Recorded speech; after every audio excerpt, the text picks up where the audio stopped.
Hello students, welcome to my channel. इस video में हम करेंगे एनसीईआरटी एक्सरसाइज से क्वेश्चन नंबर 11.2। आइए स्टेटमेंट रीड करते हैं।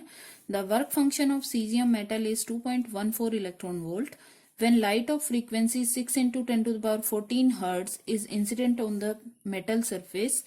Photo emission of electrons occurs.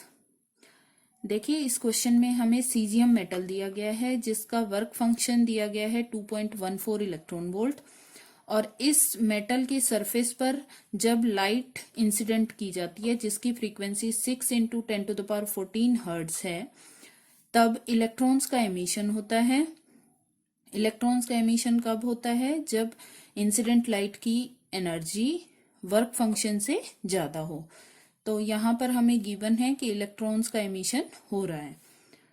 अब क्वेश्चन में हमसे पूछा जा रहा है फर्स्ट पार्ट में कि जो इलेक्ट्रॉन्स एमिट हो रहे हैं उनकी kinetic energy, maximum kinetic energy कितनी होगी। सेकंड पार्ट में पूछा जा रहा है स्टॉपिंग पोटेंशियल क्या होगा, और थर्ड पार्ट में पूछा जा रहा है कि जो इलेक्ट्रॉन्स एमिट हुए हैं उनकी मैक्सिमम स्पीड क्या होगी।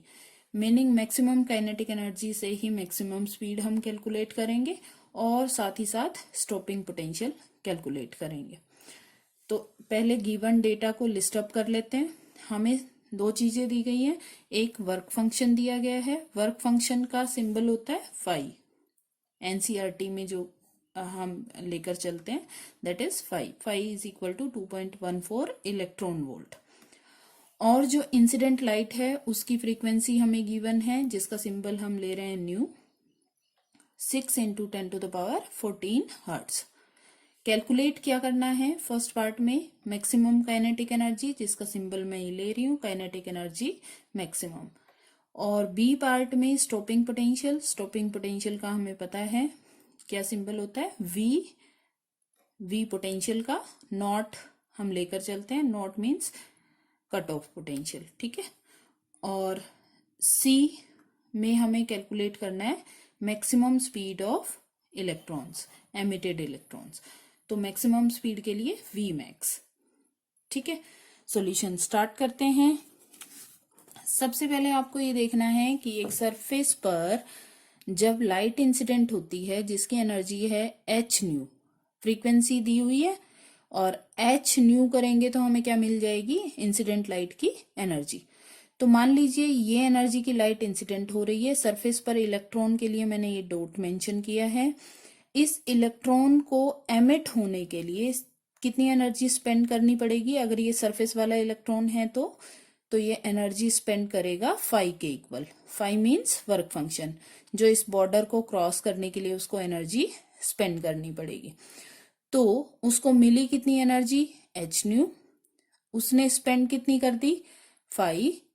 तो यहां पर उसके पास कितनी एनर्जी होगी जो कि वो उसको काइनेटिक एनर्जी के फॉर्म में यूज करेगा टू मूव, ठीक है, फर्दर। तो वो काइनेटिक एनर्जी होगी, ठीक है। तो मिली कितनी थी? H new. उसमें से स्पेंड कितनी हो गई? फाई। तो बची कितनी? उसको हम क्या कह रहे हैं? काइनेटिक एनर्जी, जिसको ये फर्दर मूवमेंट के लिए यूज करेगा।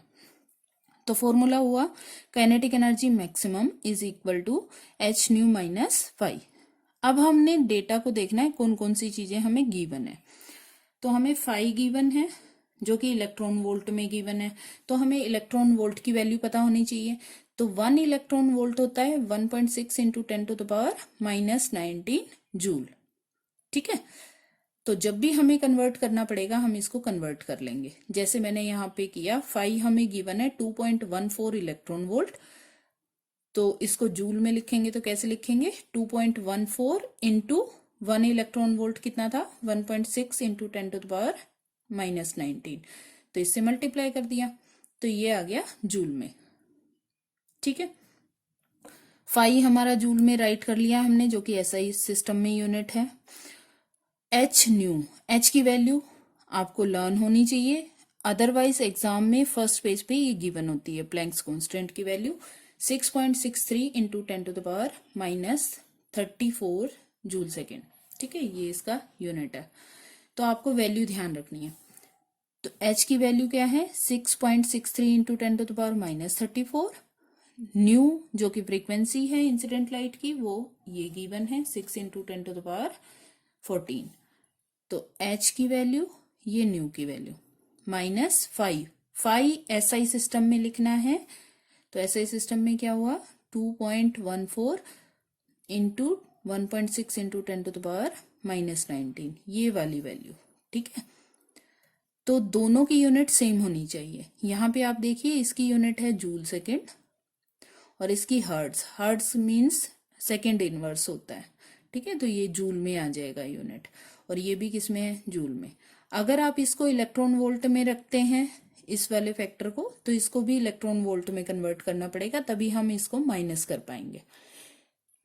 ठीक है, तो इस तरीके से मैंने इसको और इसको मल्टीप्लाई किया, तो ये आ गया 39.78 -34 + 14 हो गया 10⁻⁻20 -2.14 इंटू 1.6 किया तो 3.424 इंटू 10⁻⁻19। ठीक है, तो यहाँ पर इस नेक्स्ट स्टेप में मैंने इसको 10⁻⁻19 कर दिया है, तो -1 बचा, 10 का पावर -1, तो यहाँ पे -1 को यहाँ एडजस्ट करेंगे, मतलब डिवाइडेड बाय 10 करेंगे, तो ये बन जाएगा 3.978।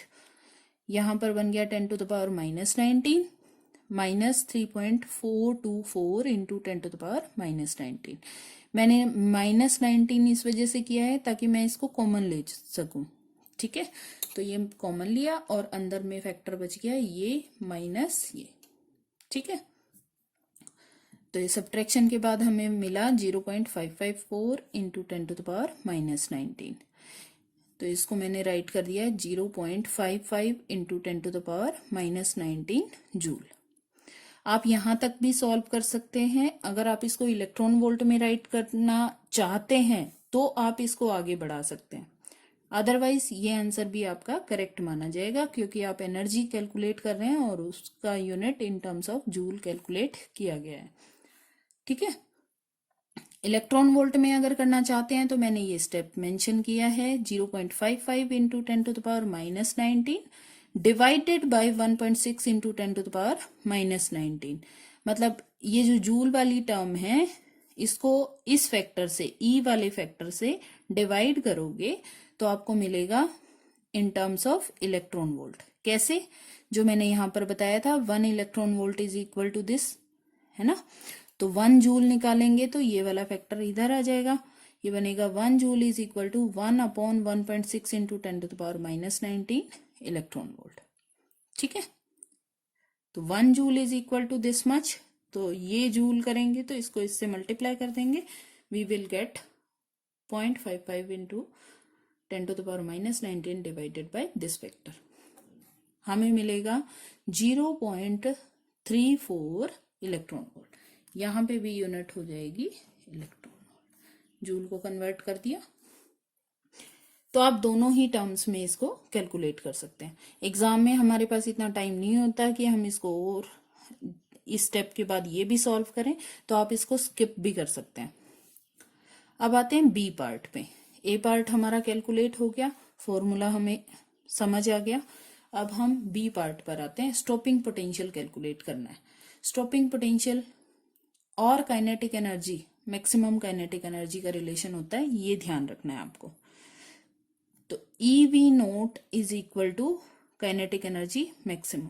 ये सारे इंटर रिलेटेड फॉर्मूले हैं, मतलब इस इज इक्वल टू EV0, ऐसे आप याद रखें, ये पूरा एक लाइन लर्न कर लें इस चैप्टर के फॉर्मुलेशन के लिए। तो स्टॉपिंग पोटेंशियल होगा kinetic energy maximum divided by E. E means 1.6 into 10⁻⁻19। तो काइनेटिक एनर्जी को मैंने जूल में लिखा, डिवाइडेड बाय ई कर दिया, तो हमें मिल गया। इन टर्म्स ऑफ ई भी लिखोगे तो ये आ जाएगा। ठीक है, तो EV के टर्म्स में लिखते हो तो डायरेक्टली ई कैंसिल हो जाएगा, हमें मिलेगा 0.34 वोल्ट। अदरवाइज आपको ये डिवाइड करना है, डिवाइड करोगे तब भी यही आंसर आएगा। ठीक है, ये यहाँ पे हमने डिवाइड ही किया था ना। ई की वैल्यू आपको क्लियर होनी चाहिए। ई होता है मिनिमम चार्ज की वैल्यू और मिनिमम चार्ज कितना होता है 1.6 इंटू 10⁻⁻19। ठीक है, अब आते हैं थर्ड पार्ट पे। तो फर्स्ट पार्ट हमारा हो गया मैक्सिमम काइनेटिक एनर्जी, हमने एमिटेड इलेक्ट्रॉन्स की कैलकुलेट कर ली। सेकंड में स्टॉपिंग पोटेंशियल कैलकुलेट कर लिया। अब आते हैं मैक्सिमम स्पीड कैलकुलेट करनी है एमिटेड इलेक्ट्रॉन्स की। तो मैक्सिमम स्पीड कैलकुलेट करने के लिए क्या करेंगे, हमें ये पता है कि मैक्सिमम काइनेटिक एनर्जी का फॉर्मूला होता है इन terms of speed 1/2 mv max square. Max मैंने इसलिए मेंशन किया है क्योंकि ये मैक्सिमम है। ठीक है, तो यहाँ पे v स्क्वायर mv स्क्वायर एक तरफ रखा, 2 इधर गए। अगर ये यहाँ शिफ्ट होता है तो ये बन जाएगा 2 काइनेटिक एनर्जी। m को इधर लेके गए तो डिवीजन में चला जाएगा। v मैक्स होगा square root 2 kinetic energy divided by m। मतलब हमें मैक्सिमम स्पीड सेपरेट करना था इस फॉर्मूले से। ये हमने v मैक्स निकाल लिया। अब हमारे पास ये वैल्यू भी है काइनेटिक एनर्जी मैक्सिमम और मास ऑफ इलेक्ट्रॉन की वैल्यू भी है। क्यों? क्योंकि हम ये किसकी निकाल रहे हैं स्पीड, एमिटेड इलेक्ट्रॉन्स की। तो ये भी क्या है, मास ऑफ इलेक्ट्रॉन। और मास ऑफ इलेक्ट्रॉन की वैल्यू हमें पता है कितनी होती है 9.1 इंटू 10⁻⁻31। तो ये वैल्यू हमने पुट की, काइनेटिक एनर्जी की वैल्यू पुट की। देखो आप ऐसा ही सिस्टम में मैं लेकर चल रही हूँ। सारी कैलकुलेशन आपने ध्यान रखनी है आप किस सिस्टम में कर रहे हैं। ठीक है, कोशिश करना है कि ऐसा ही सिस्टम में आप फॉलो करें। ये कैलकुलेशन किया सिंपली, 10 की पावर को अरेंज किया और ये सॉल्व किया, इसका स्क्वायर रूट निकाला, ये आ गया 0.347 इंटू 12 का रूट किया तो 10⁻6 आ गया। यहाँ पर 10⁻3 और 3 मैंने सेपरेट करके लिखा है ताकि आप कैलकुलेशन पार्ट को समझ सकें। 10⁻3 को इससे मल्टीप्लाई किया तो ये बन गया 347 इंटू 10⁻3। ठीक है, ये वाला इसके साथ मल्टीप्लाई हो गया। ये बन गया है इन टर्म्स ऑफ ये 10⁻3 मीटर पर सेकेंड। क्यों? क्योंकि हमने वैल्यूज किस में रखी थी इन टर्म्स ऑफ एसआई सिस्टम, तो हमें मिलेगी भी वैल्यू किस में, एसआई सिस्टम में। और स्पीड की क्या यूनिट होती है, मीटर पर सेकेंड। अब ये एनसीईआरटी से मैच करने के लिए मैंने राइट किया है, एनसीईआरटी में यूनिट दिया हुआ है आंसर में किलोमीटर पर सेकेंड। तो आप ये 10⁻3 मीटर है, मतलब 1000 metre is equal to 1 kilometre होता है। तो इसको किलोमीटर में कन्वर्ट कर सकते हैं, किलोमीटर पर सेकेंड। यहाँ पे नंबर क्या बचेगा 347 और ये बन गया किलोमीटर, ये है पर सेकेंड। तो ये हो गया 347 किलोमीटर पर सेकेंड। आपको एनसीईआरटी से एग्जैक्ट मैच नहीं करना है क्योंकि वो कैलकुलेटर से कैलकुलेशंस होती हैं। आप जब बाय हैंड करोगे, मैनुअली करोगे कैलकुलेशंस, तो there may be slight change in values. ठीक है, तो आपको उसके लिए वरी नहीं करना है, थोड़ा बहुत वैल्यू चेंज होकर आ सकती है आंसर में। तो आई होप आपको ये तीनों ही पार्ट क्लियर हो गए होंगे। फर्स्ट पार्ट में हमें मैक्सिमम काइनेटिक एनर्जी कैलकुलेट करनी थी, सेकंड में हमें स्टॉपिंग पोटेंशियल कैलकुलेट करना था, और दोनों के लिए आपने ये वाला फॉर्मूला याद रखना है।